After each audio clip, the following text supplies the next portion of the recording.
సీతారామస్వామి టెంపుల్కి మరొక పేరే అమ్మపల్లి టెంపుల్. ఈ సీతారామస్వామి దేవస్థానం అంటే గుర్తుపడతారో తెలియదు కానీ అమ్మపల్లి టెంపుల్ అంటే చాలా చాలా famous temple.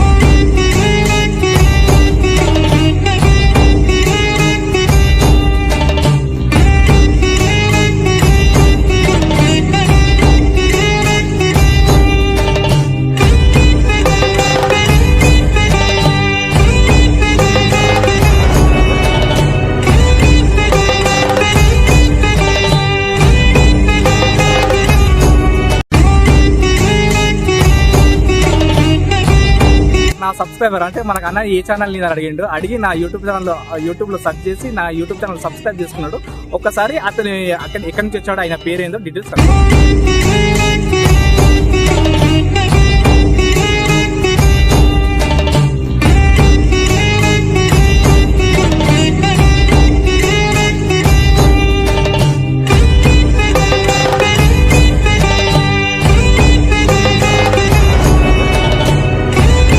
Hi friends, welcome to Naidu channel. నా పేరు నరసింహరావు. నా ప్రయాణం నాయుడు ఛానల్ మీకు చూపిస్తాను మన హిందూ పుణ్యక్షేత్రాలు నా కళకు. ఇప్పుడు మనం శ్రీ సీతారామచంద్ర స్వామి దేవస్థానానికి వచ్చినాము. ఈ సీతారామచంద్ర స్వామి దేవస్థానం అనేది రంగారెడ్డి జిల్లా శంషాబాద్ మండలం నర్కిత గ్రామంలో ఉంది. ఈ సీతారామచంద్ర స్వామి దేవస్థానానికి మరొక పేరు అమ్మపల్లి టెంపుల్. ఈ అమ్మపల్లి టెంపుల్ అనేది 13వ శతాబ్దంలో వెంగి చాళుక్యుల రాజులు పరిపాలించిన కాలంలో కట్టడం జరిగింది. అంటే ఇంచుమించు 10 శతాబ్దాలు, ఈ గుడి కట్టి 10 శతాబ్దాలు అయింది. అలాంటి గుడిని సందర్శించడానికి ఇప్పుడు మనం వచ్చాము.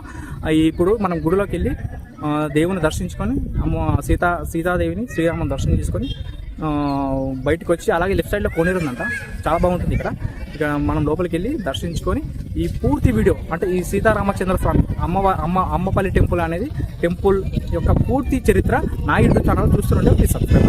Thank you so much. ఇప్పుడు మనం చూస్తున్న ప్రాంతం నర్కుడ అనే గ్రామంలో ఉంది. ఇప్పుడు మీకు ఈ 70 అడుగుల హనుమాన్ విగ్రహం కనబడుతుంది కదా. ఈ 70 అడుగుల హనుమాన్ విగ్రహం ఎదురుగానే మనకు శ్రీ సీతారామచంద్ర స్వామి దేవస్థానం ఉంటుంది.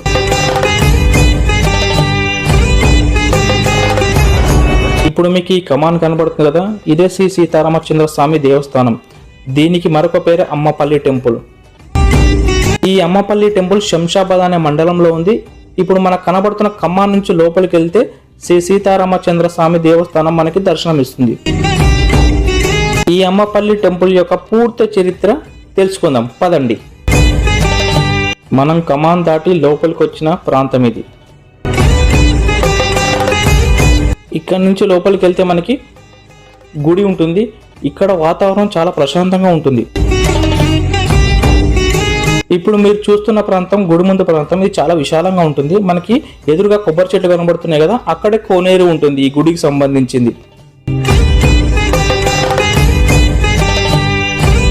ఇప్పుడు మీరు చూస్తుంది శ్రీ సీతారామచంద్ర స్వామి దేవస్థానం.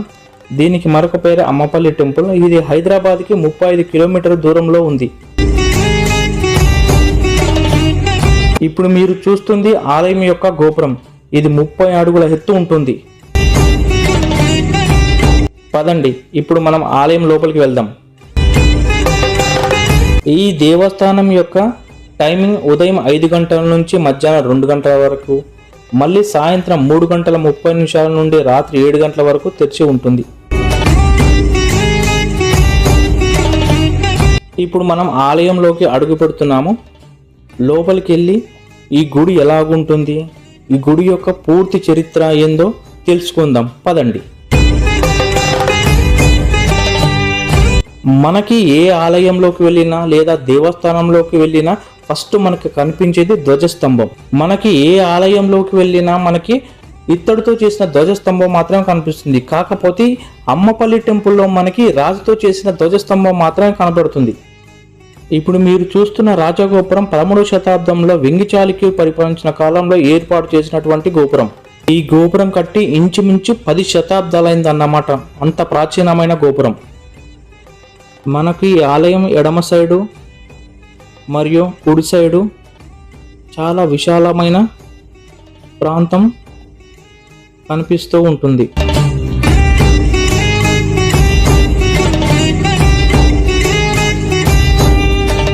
అలాగే మనకి ఆలయం ముందు 2 బోర్డులను ఏర్పాటు చేయడం జరిగింది. లెఫ్ట్ సైడ్లో మనకి ప్రతి ఆదివారం భక్తులకి అన్నదానం చేస్తూ ఉంటారు. దాని టైం మధ్యాహ్నం 1 గంటలకు. అలాగే రైట్ సైడ్లో మనకి అర్చన, మనం వాహన పూజ, స్వామివారి దర్శనం, అభిషేకాలు చేయించుకోవడానికి ఏర్పాటు చేసిన ఫ్లెక్సీలు. ఇప్పుడు మనం గర్భగుడిలో ఉన్న శ్రీరాముని దర్శించుకోవడానికి వెళ్దాం పదండి. ఇప్పుడు మీరు చూస్తుంది సీతారామచంద్ర స్వామి గర్భగుడి. ఈ గర్భగుడి ముందు ప్రతిరోజు శ్రీరాముని కీర్తనలు, భజనలు చేస్తూనే ఉంటారు. ఇప్పుడు మనం రికార్డ్ చేస్తున్న సందర్భంలో కూడా గుడి ముందు భక్తులు భజనలు చేస్తూనే ఉన్నారు, మీరు చూడవచ్చు. మనం శ్రీరాముని దర్శనం చేసుకొని బయటకు వచ్చి ఈ గుడిలో కూర్చొని కొద్దిసేపు సేద తీర్చుకోవచ్చు. ఇప్పుడు మీరు చూస్తున్నది అలాంటి భక్తులని. సీతారామ లక్ష్మణుల ప్రతిమలు శిలామరక తోరణాలను కలిగి ఉండటం ఇక్కడ ప్రత్యేకతగా చెబుతూ ఉంటారు.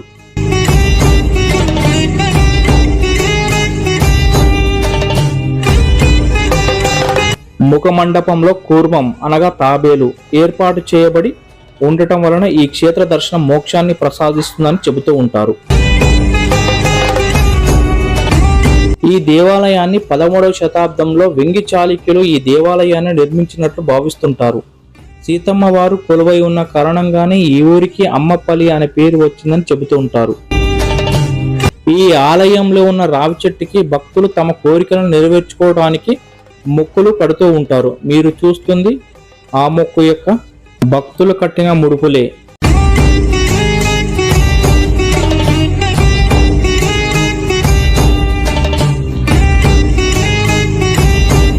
ఇప్పుడు మనం ఈ గుడి ఒకసారి ప్రదక్షిణ చేద్దాం పదండి. ఎలాగుంటుందో మీకు చూపిస్తా.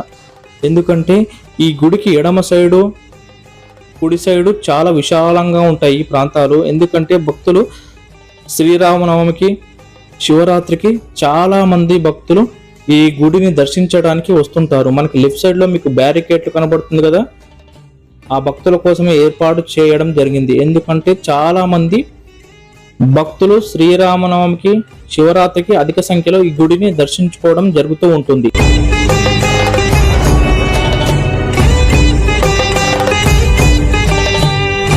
ఇప్పుడు మీరు చూస్తుంది హనుమాన్ చాలీసా యొక్క చిత్రపటం. ఈ ఆలయంలో ప్రతిరోజు ఎంఎస్ రామారావు గారు ఆలపించిన సుందరకాండ ఈ గుడిలో వినిపిస్తూనే ఉంటుంది.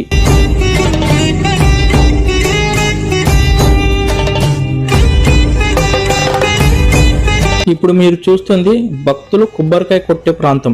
అలాగే రైట్ సైడ్ లో కౌంటర్ కనబడుతుంది కదా, అక్కడ మనకి ప్రసాదం అంటే పులిహోర, లడ్డు. పులిహోరకి 20 రూపాయలు, లడ్డు 20 రూపాయలు మనకి కౌంటర్లో లభిస్తూ ఉంది.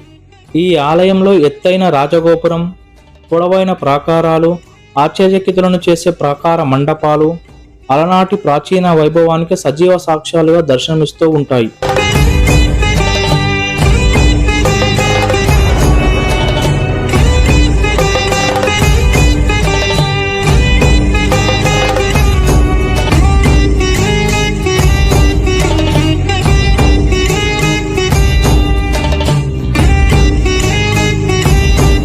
మహారాజుల సంకల్ప బలం, వారి పర్యవేక్షణ కారణంగానే ఈ ఆలయ నిర్మాణం జరిగి ఉంటుందని అనిపిస్తూ ఉంటుంది.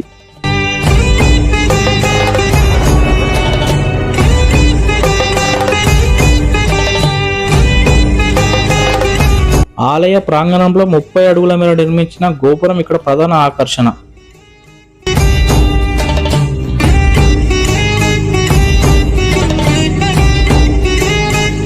ఒకవేళ మీరు అన్నదానం కోసం సహాయం చేయదలుచుకుంటే ఈ బోర్డులను చూసి సహాయం చేయవచ్చు.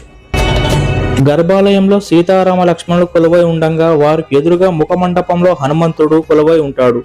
అలాగే పక్కన గరుత్మంతుడు కూడా కనిపిస్తూ ఉంటాడు.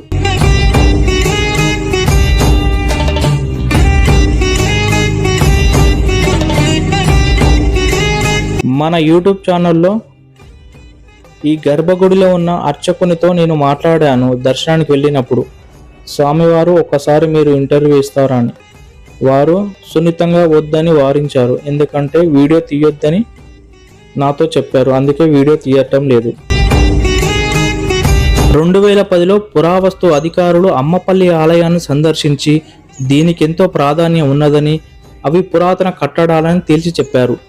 గోపురం చుట్టూ ఉన్న ప్రహారిని క్షుణ్ణంగా పరిశీలించి ఇక్కడ స్థల నిర్మాణంపై కూడా పరిశోధనలు చేశారు.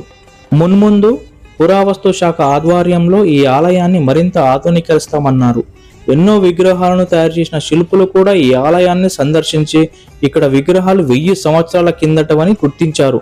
ఏకశిలలతో విగ్రహాలు ఉండటం చాలా అరుదని వారు స్పష్టం చేశారు. ఇప్పుడు మనం గుడి నుంచి బయటికి వెళ్ళి కోనేరు వద్దకు వెళ్దాం పదండి.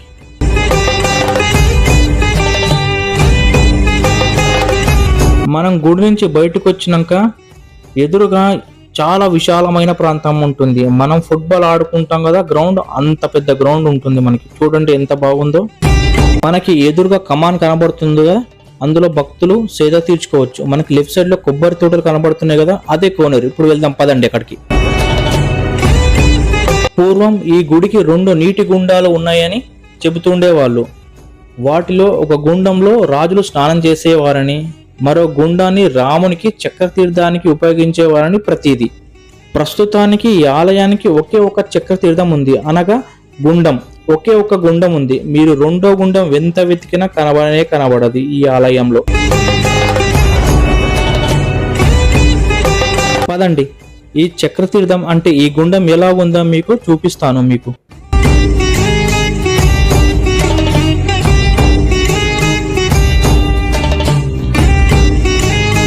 ఈ ఆలయంతో పాటే ఈ చక్రతీర్థాన్ని నిర్మించడం జరిగింది. అంటే ఈ ఆలయం మరియు చక్రతీర్థాన్ని ఓన్లీ రాయితో మాత్రం కట్టారు. అందుకే 10 శతాబ్దాలైనా చెక్కు చెదరకుండా ఈ ఆలయం మరియు ఈ చక్రతీర్థం అంటే ఈ గుండం అలాగే 10 శతాబ్దాల నుంచి నిలిచి ఉన్నాయి.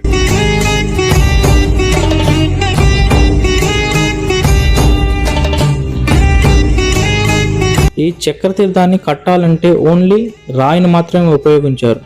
చూడండి,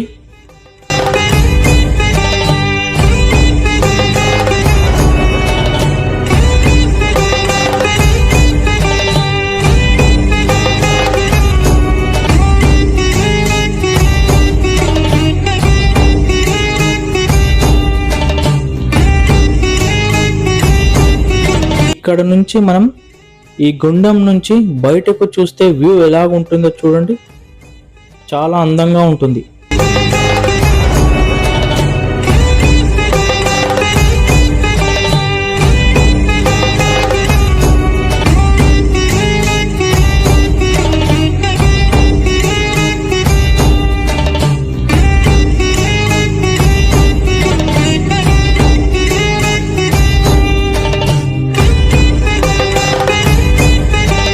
ఇక్కడ నుంచి మనకి పైకి దారి ఉంది, కాకపోతే ఆ దారిని మూసేశారు.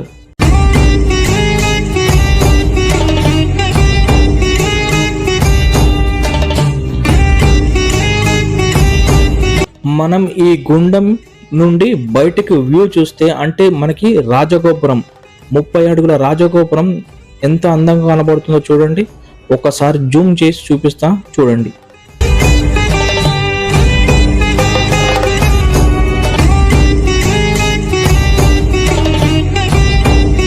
మనం ఏ పుణ్యక్షేత్రానికి వెళ్ళినా అందులో గుండం ఉంటుంది. ఆ గుండంలో స్నానం చేయాలని మన పెద్దవాళ్ళు చెప్పేవారు.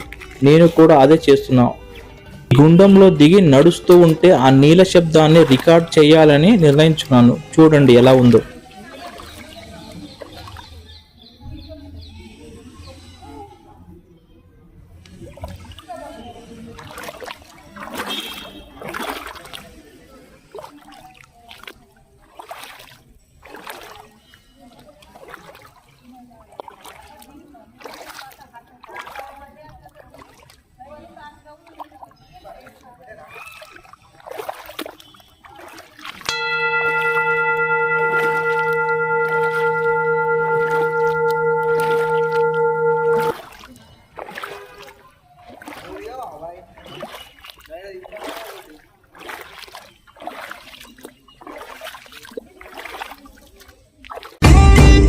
మీరు ఈ అమ్మపల్లి టెంపుల్కి వచ్చినప్పుడు ఖచ్చితంగా ఈ కోనేరు సందర్శించండి. ఎందుకంటే ఫ్యామిలీతో వచ్చిన లేదా కొత్తగా మ్యారేజ్ అయిన వాళ్ళు ఈ టెంపుల్కి వస్తే ఈ కోనేరు సందర్శించండి, చాలా బాగుంటుంది.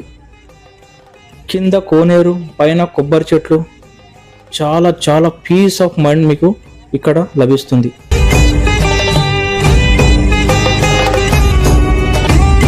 మనం కోనేరు నుంచి బయటకు వచ్చినాక గుడి ఎదురుగా ఉండి వీడియో చేస్తే ఎలా ఉంటుందో మీకు చూపిస్తాను, చూడండి.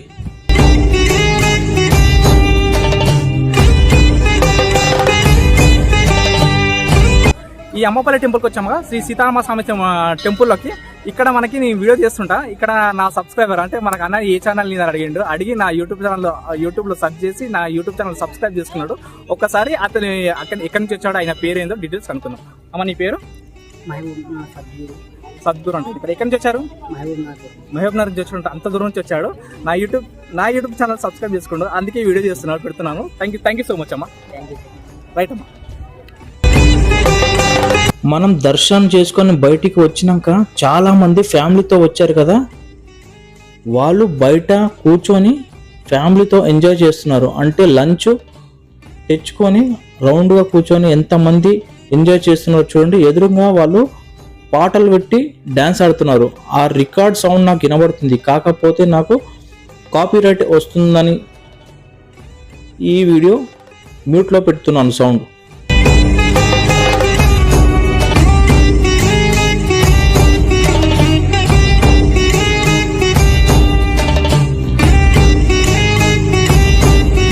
మీరు ఖచ్చితంగా ఫ్యామిలీతో వచ్చినా లేదంటే కొత్తగా మ్యారేజ్ అయిన వాళ్ళు వచ్చినా ఈ టెంపుల్లో బయట వచ్చినప్పుడు ఖచ్చితంగా మీరు ఇలా కూర్చొని ఎంజాయ్ చేయండి, మర్చిపోకండి. ఎందుకంటే మనకి ఆక్సిజన్ లెవెల్ ఈ టెంపుల్లో చాలా అధిక మొత్తంలో మనకు దొరుకుతుంది. ఈ వీడియో ఇంతటితో సమాప్తం. Please subscribe my YouTube channel.